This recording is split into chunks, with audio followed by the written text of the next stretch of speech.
Hello, everybody, and welcome to our Friday live stream. It's really great to be here with all of you guys today. I am Jax James, the State Policy Manager for NORML, coming from Austin, Texas. And today we've got a really awesome stream for y'all today. We're going to be going over the marijuana-based initiatives, both local and statewide, that are happening across the country. And we actually also have Morgan Fox with us today, and he's going to be giving us a federal update. I'm sure if you've been watching, there is so much going on at the federal level. There's a lot of excitement and maybe even some confusion and some expectations about what might happen. So we're really happy to have Morgan here to lay out where are we at right now, what might we expect, and what actions can y'all take. And so as always, I encourage you guys to drop the state that you live in the chat. So whenever we come back to state policy after federal, I can go over any moving legislation that might be going on in your state.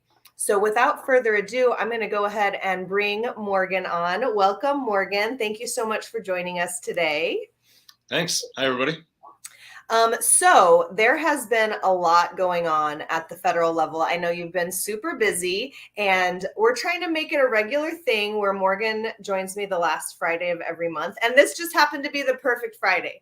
So I want to go ahead and just turn it over to you, Morgan, and let you kind of give us an update. And then I'll come back and I'll field any questions that people might have about the federal actions that are going on.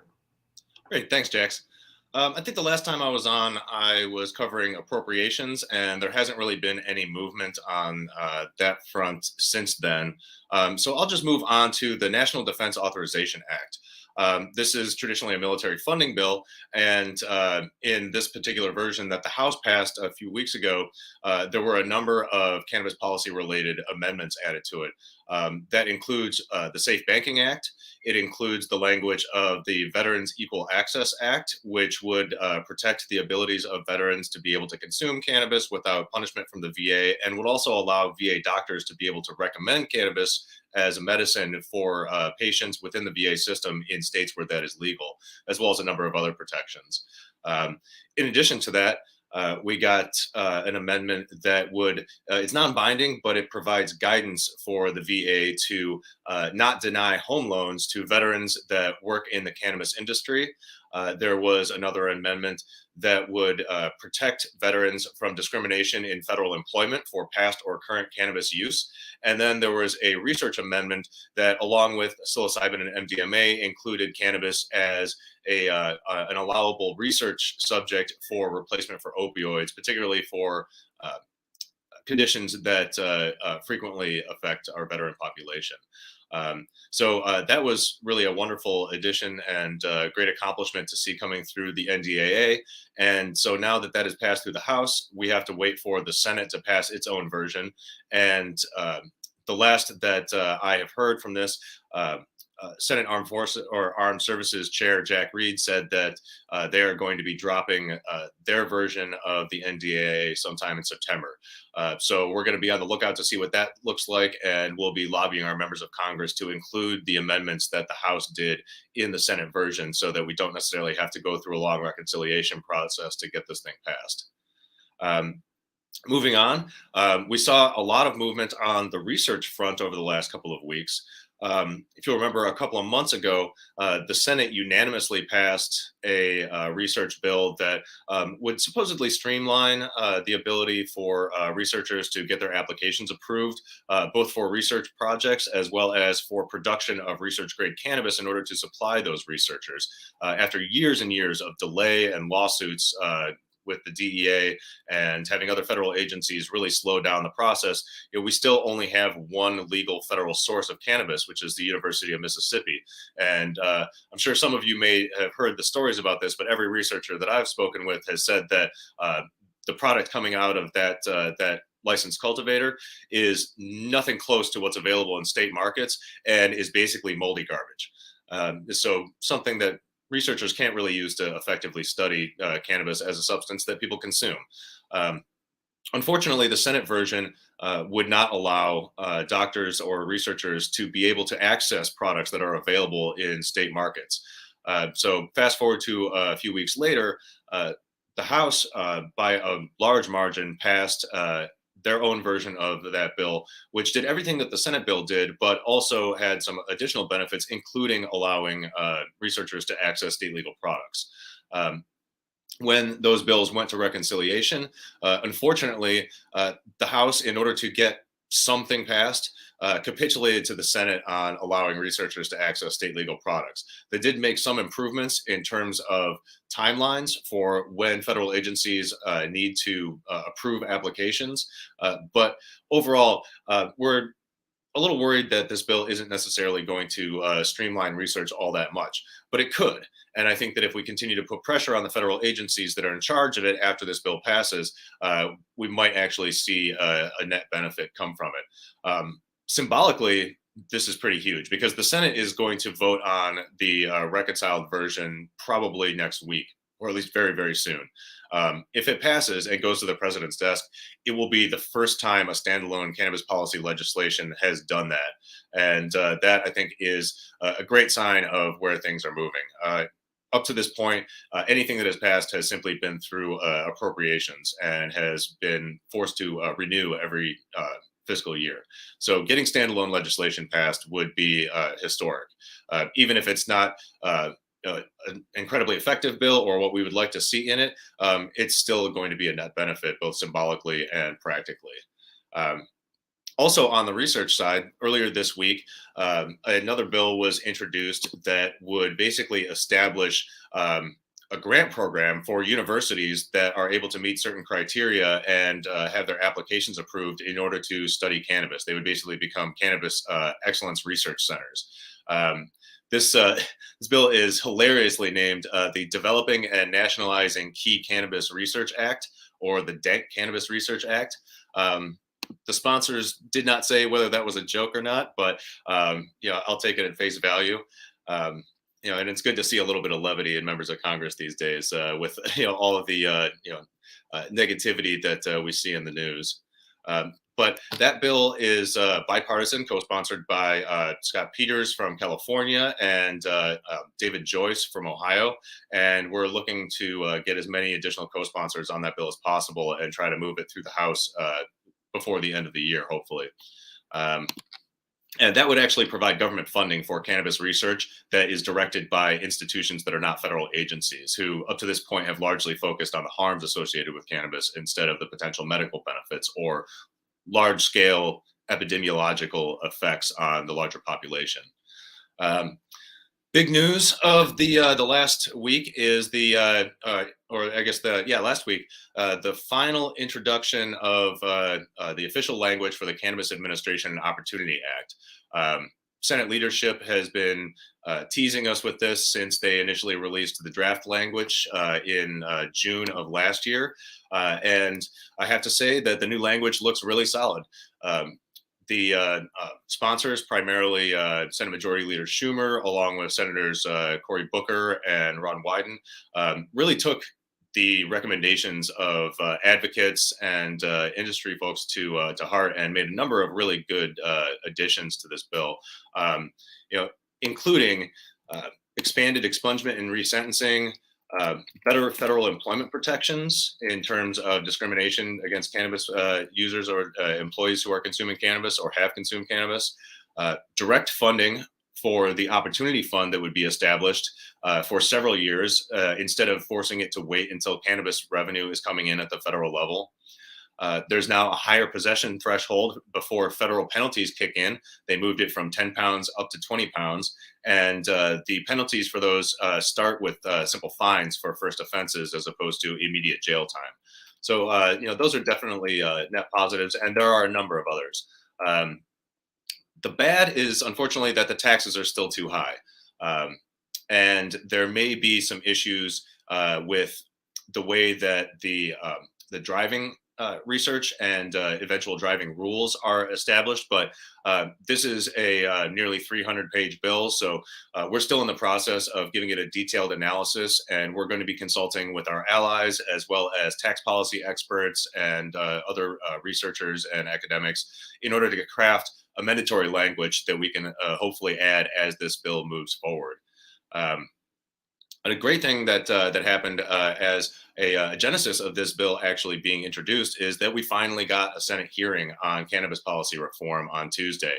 This is the first Senate hearing on cannabis that we've had in quite some time, and I think is really going to open the door to more committees having hearings and having more substantive conversations with senators about ending prohibition. Now that we actually have a solid bill to look at. As well as incremental legislation that is much more possible to be able to get passed this year, including things like safe banking with some additions and revisions, and potentially something like the HOPE Act, which would provide federal funding for state efforts to expunge records at the state level and not just at the federal level. And there may be some other possible additions in that package as well. Unfortunately, we don't have any substantive info about exactly what those negotiations look like right now. All we have is rumor, but what we know from public comments from a lot of lawmakers is that this idea is being socialized, and that lawmakers, including folks like Cory Booker, who previously were against incremental legislation unless comprehensive legislation also passed. And that rhetoric is starting to soften. And I think that that's pretty much the case across the board, where there's an increasing recognition among pro-cannabis policy reform lawmakers that it's very unlikely to get a comprehensive descheduling bill passed this year. Not impossible, but very unlikely. And in the meantime, we have an opportunity to get some more short-term, narrowly tailored measures that would produce net benefits across the finish line this year. And these are popular bipartisan measures for the most part. So there's definitely room for deal making, and we'll keep you posted as that process goes along. That's pretty much all I've got, Jax. If anybody's got any quick questions, I'd be happy to take those. So it sounds like people were wanting a little bit of clarity on the timeline. So it sounds like next week we may see a vote in the Senate on the research bill, which it would be not as strong as the House version. Is that correct? That's correct. Yeah. So instead of it being, the products that people can actually purchase on the market, it would be, that U of Miss, just not the best. You were talking about doctors, having issues with it. And I know that Dr. Sue Sisley was saying that for her PTSD research, she needed at least 14% and that it doesn't meet that threshold. And that often it was coming back, as you mentioned, with, different molds and issues with it. So I wish that we could get, these tested products that people are actually using. But one of the questions was, it seems like the House has a lot more of an appetite for this. What is the issue in the Senate, considering that the Democrats, are able to have hold over both chambers? What is the barrier there? Well, the House, there's a wider margin for the Democratic majority, so they can politically afford to be a little more far-reaching without having to worry about appeasing a handful of votes to get over a filibuster, which is a big problem in the Senate. And clearly 10 votes is not a handful. It's quite a significant portion of the Senate. So there's that. And I think a lot of it really comes down to generational issues. If you look at and I don't want to sound ageist, this is just a fact that when you look at the polling, older Americans typically support cannabis policy reform at a much lower rate than do younger Americans.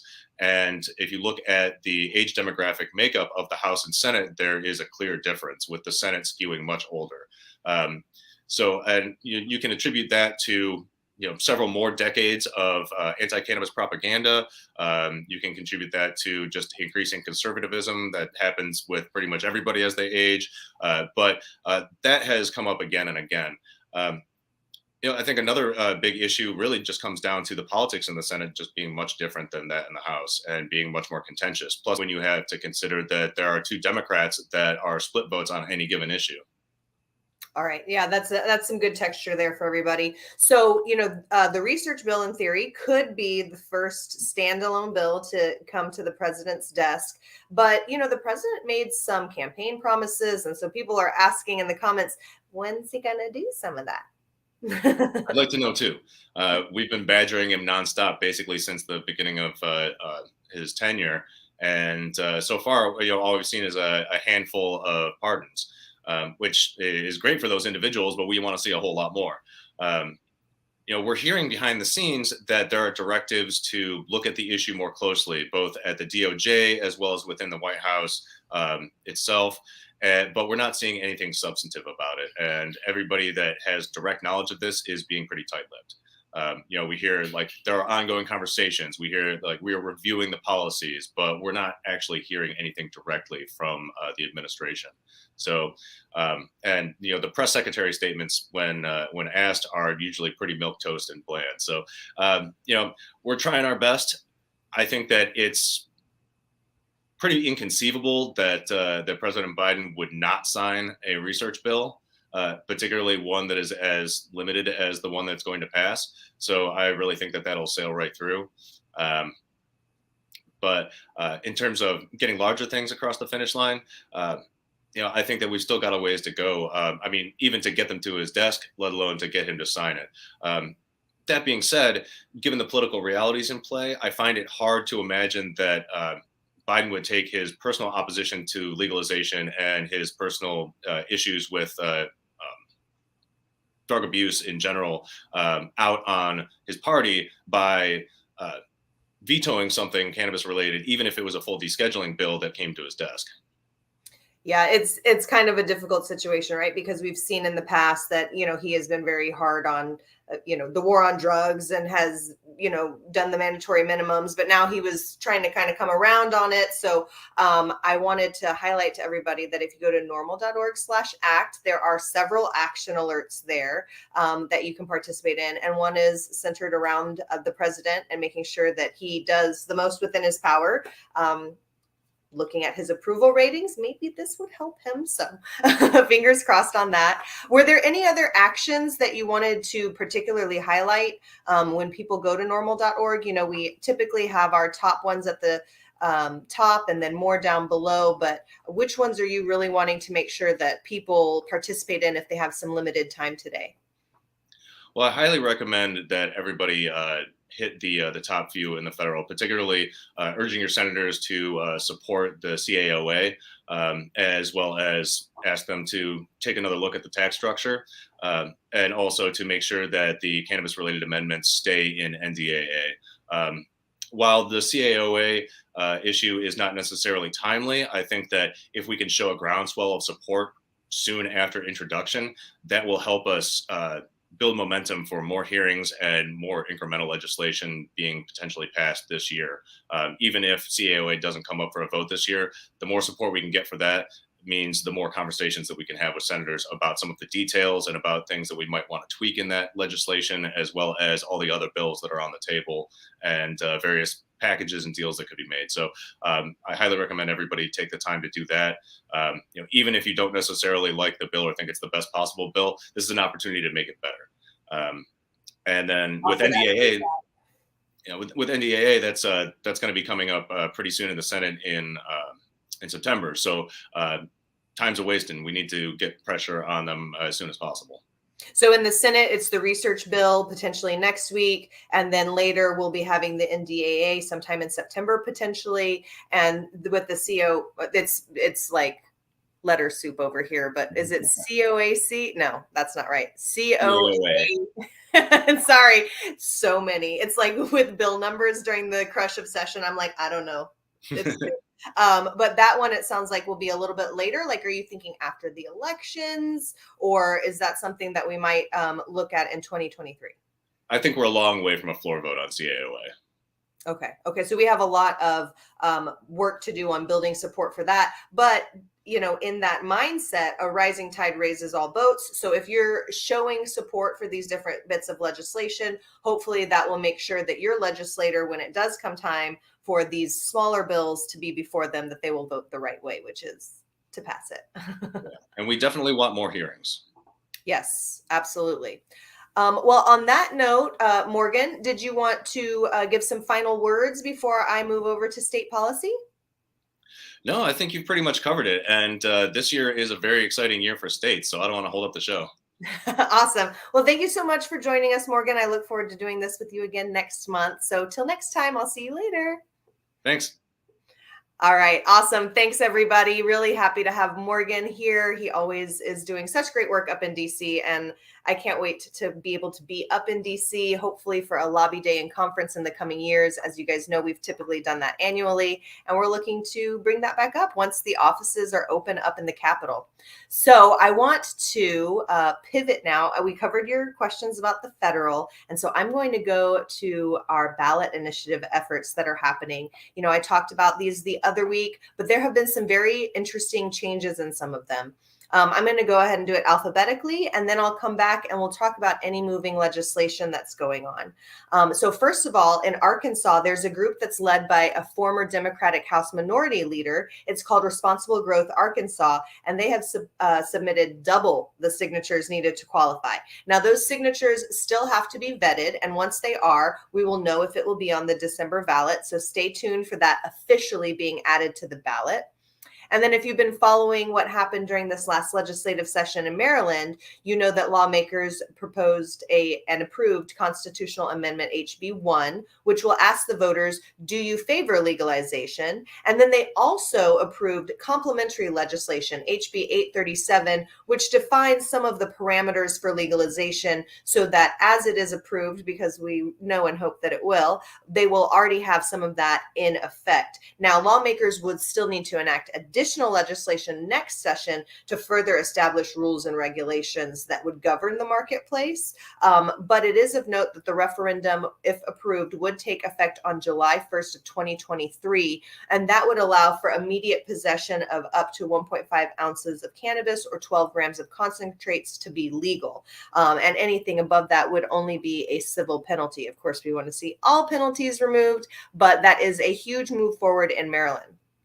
Now, in Missouri, there has been quite a bit of information coming out in the news recently about Legal Missouri 22, which wants to allow 21 and up to purchase, consume, and cultivate cannabis, while also allowing nonviolent marijuana-related offenses to be expunged. Now, they have submitted almost 400,000 signatures. It's more than double what they're needed. However, the proposed measure is a constitutional amendment, so these advocates are required to obtain a set percentage, 8%, from each of the state's 8 congressional districts. Officials on Tuesday said that their initial counts only verify sufficient numbers from 4 of those 6. And so that is something that is still ongoing and being looked at.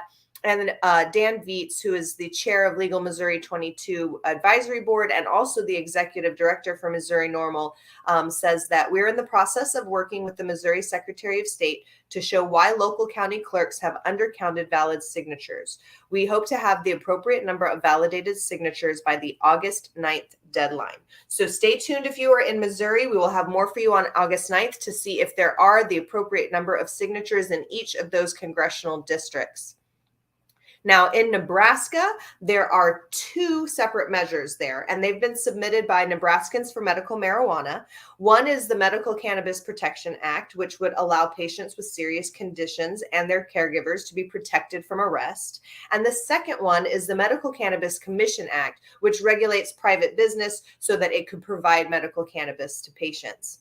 So back in 2020, the activists met the state's signature requirement, but their measure was struck from the ballot after the Nebraska Supreme Court issued an opinion finding that the language violated the single subject rule requirement in the state. So that is why they have divided it into these 2 separate measures. NMMM has turned in over 90,000 signatures, just above the 87,000 that they will need to qualify.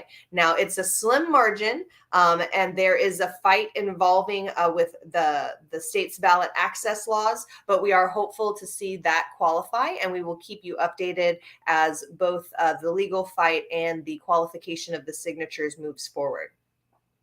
Now, in North Dakota, representatives from New Approach, North Dakota have turned in over 25,000 signatures. It's about 10,000 more than they would need to qualify for the ballot, but these signatures are still awaiting verification from the state officials. So once we have that verification, that should be able to be put on the November ballot for those in North Dakota. In Ohio, advocates with the Coalition to Regulate Marijuana Like Alcohol have agreed to a settlement that will postpone the opportunities that voters will have to decide on a citizen initiative until November of 2023. This was due to some legal issues that they had, and this was the settlement that they have agreed to. And of course, we have a link to more information in a blog post there. But during the interim, NORML Appalachia of Ohio is working with local partners to target municipalities across the state for local measures that would eliminate criminal and civil penalties for possession. So this is an extremely important movement that will be happening this year and hopefully preparing for a successful November 2023. Now, in Oklahoma, there have been several what they call state questions that have been submitted. And so far, just the one from New Approach PAC. That is not easy to say either, but they recently turned in over 164,000 signatures, and they have well above the 94,000 that they will need to qualify, but those signatures are still being vetted. So we'll have more information on that shortly. But just to let you know, SQ 820 would allow 21 and up to purchase and possess 1 ounce of cannabis and grow up to 6 mature plants and 6 seedlings for personal use. It provides a pathway for expungement and resentencing. And since it doesn't alter the Constitution, fewer signatures are needed than some of the other measures to get it on the ballot. Also of note, earlier this year, Republican Governor Kevin Stitt claimed that voters were misled when they approved medical cannabis legalization. And in June, he signed legislation imposing a moratorium on the issuance of any new cannabis licenses. While campaigning for governor, Stitt also said that he personally opposes legalizing marijuana for adults and that he would campaign against it. But he also acknowledged that he will respect the will of the voters should they decide in favor of it. 2 more states I want to cover are South Dakota and Texas. In South Dakota, for the second consecutive election, voters will be able to decide on a ballot measure to legalize cannabis for those 21 and up. In May, the Secretary of State confirmed that the advocates had secured the number of signatures that they need to put Initiative Measure 27 on the ballot. It would allow possession of 1 ounce of marijuana, home cultivation of up to 3 plants, and transfer without remuneration for limited amounts of cannabis. The measure doesn't seek to establish a regulatory framework for the licensing, production, or retail sales of cannabis. Advocates have kind of limited the scope of this measure after a previous, more comprehensive measure that was approved by the voters was eventually struck down by the Supreme Court. So in Texas, my home state, where I am right now, the only way to change marijuana laws statewide in Texas is through the legislature, and it meets every 2 years for about 140 days. So see y'all in January of 2023 for that. However, localities have discretion for implementing first chance, diversion programs, and other ways that they kind of use their discretion to mitigate the harm of prohibition. But for cities that are home rule cities, they can also pass any regulations or laws that it deems necessary unless it's specifically prohibited by state law. So a local organization called Ground Game Texas is working in several home rule cities across Texas to depenalize personal cannabis possession. In fact, recently in my city of Austin, Texas, we overwhelmingly approved a ballot initiative measure called Prop A that depenalized marijuana possession while also prohibiting police from executing no-knock warrants. So similar efforts have been happening in other states. Other cities. I got like a little frog all of a sudden. I'm sorry, guys. But so these other efforts are in Elgin, Denton, San Marcos, and Killeen. Now, Elgin, Denton, and Killeen have all submitted their signatures, have them qualified, and City Council has put them officially on the November ballot. San Marcos has submitted their signatures and had them qualified, but they are currently waiting for City Council to put it officially on the ballot. We do expect that sometime this month, mid-month-ish. There is also one outstanding city that we are waiting to have signature verification on, and that is Harker Heights. Hopefully that signature verification process does go through, and that will also be on the November ballot, putting therefore 5 cities in Texas on the ballot for November. So if you are in Harker Heights, fingers crossed, and in all of those other cities, I hope you can join Texas or Austin, Texas in doing the same thing here. So let me come back to the comments. Okay. I want to see what states y'all are in. So we were just talking about ballot initiative. So not every state has statewide ballot initiative. In fact, Texas is one of about 19 or 20 states that do not allow citizens to collect signatures at the state level and submit legislation to change the law. And so in Texas, to change the law, we have to go through the legislative cycle. So we talked about the referendum and the ballot initiatives. And now I want to talk about legislation that is currently moving across the country. So right now, there are actually only a few states in session. Let me go over here to my handed in spreadsheet and let you guys know. So we've got still in session is Pennsylvania, Washington, D.C., Michigan, New Jersey, Ohio, Massachusetts, and California.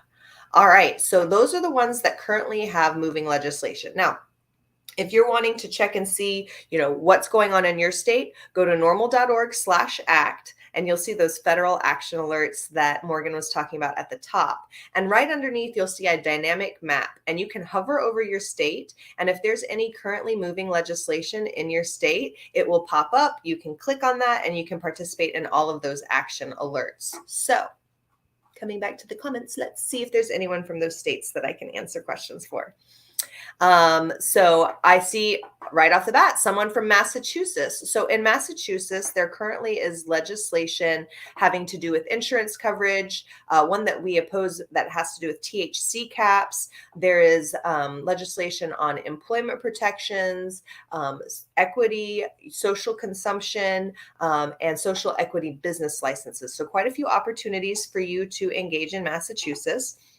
I see a couple of people here from Texas, and I just went over what's going on here currently, looking at the ballot. But also I wanted to let y'all know that in Texas, just a few days after the election in November, our legislators start pre-filing bills, and the session will start in earnest in January of 2023.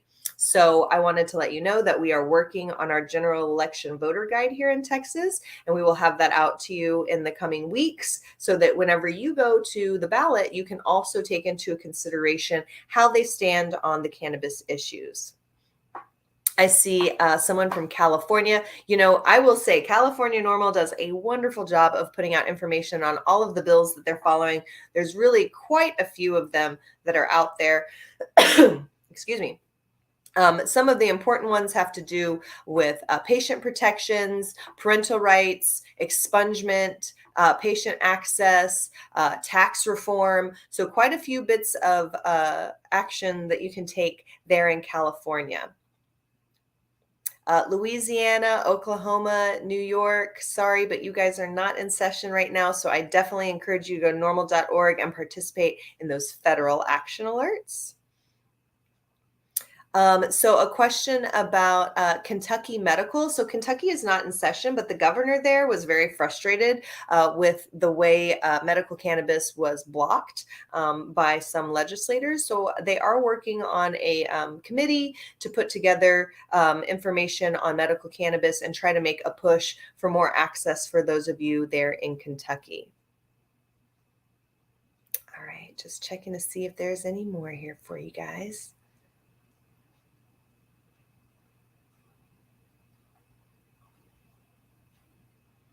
North Carolina, no, not for you today.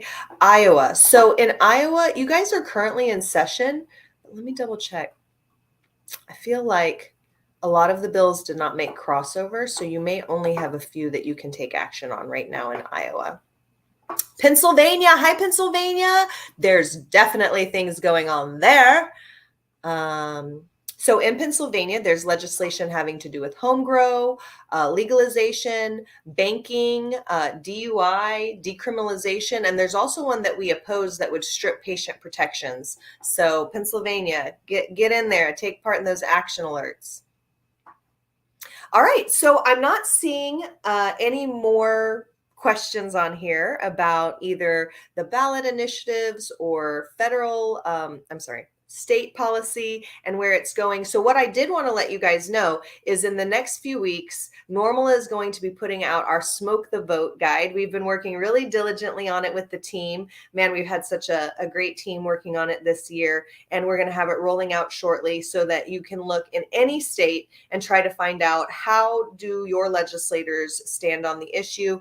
We do rate them and grade them, as well as let you know what their voting record might be or some quotes that they might have put out. So I did want to let you guys know to expect that. And I know that, you may not really be thinking quite yet about voting, but register to vote.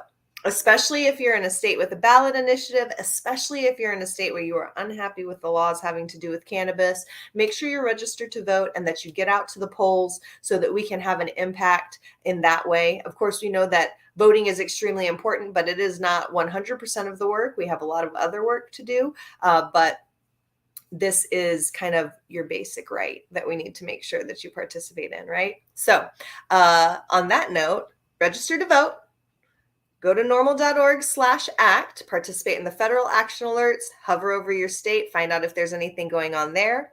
And then also I wanted to let you know that if you support what NORML does, being one of the only consumer and patient-based advocacy groups, I highly encourage you to either become a member, which there's a link in the description of this video, or you can also make a donation, either one time or monthly on a reoccurring basis. And I think that that is extremely important in making sure that we are able to continue the work that we're doing. And then I also, point of personal privilege, I'm going to show you. I'm wearing a really cute NORML shirt today, you guys. This is the old school NORML vintage logo. So you can go to norml.org to shop. You can also go to texasnormal.org to shop. Just saying. And check out some of our great swag so that you can support us in that way as well. So if you are in a state with a chapter near you, you can click that chapter link and find out where they are. Get involved, get ready before these elections and the upcoming legislative cycles in some states. But also, if there's not a chapter near you, there's information on how you could start a chapter if you're interested. So I wanted to leave you guys with some of those really important points of information to close out the day. It is Friday, friends, and I am ready to have a lovely weekend. It is so hot here, though. I don't know that I can even go outside. But I do hope that you guys have a safe and wonderful weekend. I will not be here next Friday, but we will be continuing to keep you updated. And I look forward to the next time that we get to stream together. So have a wonderful day, friends.